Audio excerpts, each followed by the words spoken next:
Hi everyone, it's Laura. Welcome back.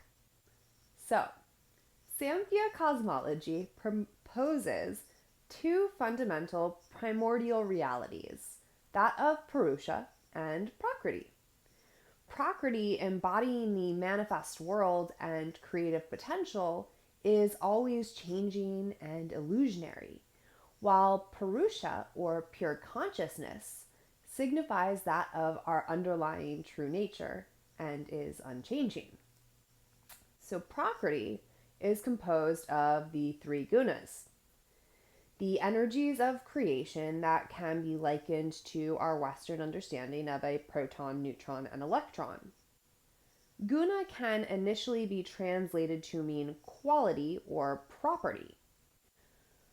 When these three aspects intertwine, the perpetual process of nature or Prakriti unfolds. These three basic building blocks of the universe are sattva, that which illuminates, rajas, that which actuates, and tamas, that which restrains. So it's important to remember that these primal qualities extend beyond the physical attributes we're currently assigning to them and apply to psychological properties as well. When we begin to observe these qualities both internally and externally, we come to see that they are what connect our inner worlds of perception, understanding, and thought with that of the physical outer world of manifestation. So, in her primal nature, Prakriti contains within her the energies of creation in balance. The gunas are in equilibrium. When this balance is disturbed, they begin to interact. So, the same way you could say a rock or a vibration creates ripples in calm water, the universe now begins to unfold. So, picking up where we left off with Sankhya's theory of cosmology, from ahamkara, our sense of I, and manas, the sense mind, how we experience the world individually, manifest forms of experience and those visible to the naked eye begin to unfold. So, all of these seemingly real forms are said to be composed of five basic elements in one way or another. These five basic elements, or Pancha Mahabhutas, are transformations of these initial three gunas. They make up both the outside world in the form of space, air, fire, water, and earth, and connect to our inner world through the sensory experiences of hearing, touching, seeing, tasting, and smelling. They can be understood in terms of manifestation as well as density, from the most subtle to the most gross, similar to the periodic table of elements.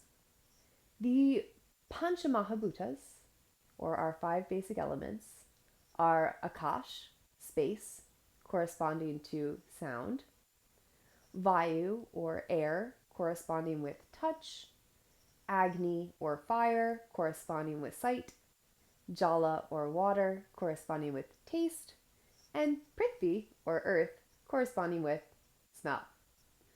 So, Ayurveda is based on the concept that the entire universe, including the human body, is made up of these five basic elements, or the Pancha Mahabhutas.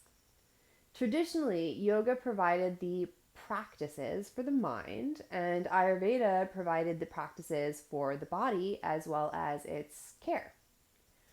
Yoga therapy, as we might understand it today, was initially prescribed in an Ayurvedic setting.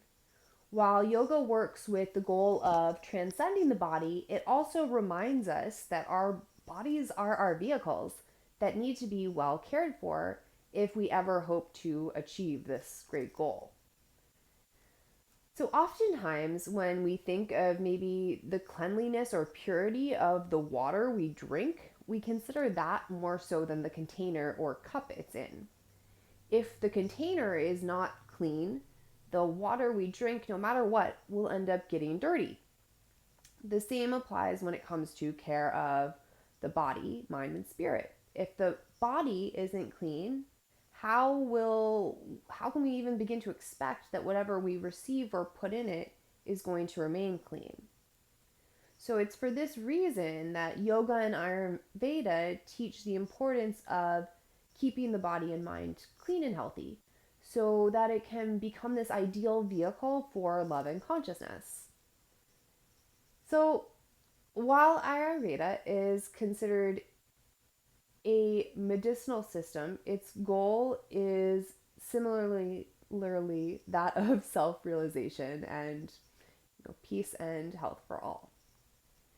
So Ayurveda we can translate to mean life knowledge. Ayur meaning life, and in this sense referring to all aspects of natural life from birth to death. And Veda we already know we can translate to mean knowledge. Ayurveda then is an ancient Indian system of holistic medicine and the sister science of yoga. Similar to yoga, its roots lie in the Vedas and Samkhya philosophy, and it addresses all aspects of life and health, physical, emotional, mental, spiritual, and so on. So Ayurveda then is the study of life knowledge, which is a pretty big topic there. It's the art of living, so to speak.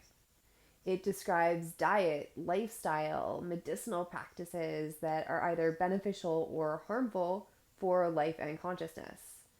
It is the life science of self-healing with an aim of both prevention and relief from disease of body and mind. So from a historical perspective, we can trace Ayurveda back to the Vedic period. Around 4000 BCE, however, the roots can be traced back to the beginning of creation, as the will to live and maintain health is a basic instinct born in all creatures. The Vedic rishis or seers trace its roots to the creator, Brahma, and the beginning of time. As such, Ayurveda is considered an Upaveda, or an applied knowledge branch of Vedic thought. So, from a mythological perspective as well, the patron deity or energy of Ayurveda is that of Dhanvantari, an aspect of Vishnu, the preserver and protector. He is the celestial healer whose story we will consider later on. So, as we saw with the philosophical texts of the Vedic times, Ayurveda was also initially transmitted orally, and this tried and tested knowledge was gradually reformulated and collected over time into samhitas or collections. The Sharaka Samhita, Shashruta Samhita, and the Ashtanga Hridaya are now the three primary texts on Ayurveda. The Sharaka Samhita is considered the oldest of these three texts and dates back to around 1500 BCE. Okay, so unlike modern medicine, Ayurveda works in a very individualized way. Thousands of years ago, the ancient rishis saw that while everything is composed of the same spirit and the same basic elements, their proportions vary from object to object, from person to person. And this then explains why two people of, let's say, the same height, weight, gender, and so on, can be treated for an illness, be given the same medicine, and maybe only one of them walks away cured. So Ayurveda is looking at more of a individual, bigger picture here. So you could say Ayurveda is primarily the science of self-healing. It views health as an absence of disease. Disease here refers to diseases of the body, as well as disturbances of the mind and more abstract ideas such as anger, fear, and lethargy. So, when you are disease free, you are healthy, vibrant, and collected. When diseases of the mind or body are present, though, you may begin to feel uncomfortable with yourself and others. So, again, Ayurveda kind of picks up where modern medicine leaves off and works on a very individualized basis. Once you have an idea of what your baseline is, which we can initially refer to now as prakriti, like our initial nature, and what we then also need to consider is our chief concerns or imbalances, which here we can now refer to as vikriti. You can begin to then create a daily routine and adjust your lifestyle in a way that will help to bring balance into your life. And the first step here is simply to begin to figure out what's not working for you.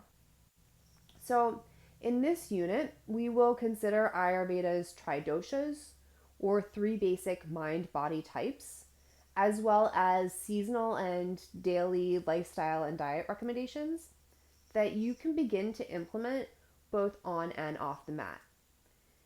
According to Ayurveda, it's what you do every day that matters most. So, as such, taking time each day for physical, mental, and emotional care is essential to optimal health. Ayurveda, along with yoga, has personally proven to be one of the most impactful and remedial practices I've come across. I hope that everything that you find in this unit and the information provided will prove as useful for you as it has for me, and I hope you enjoy. Namaste.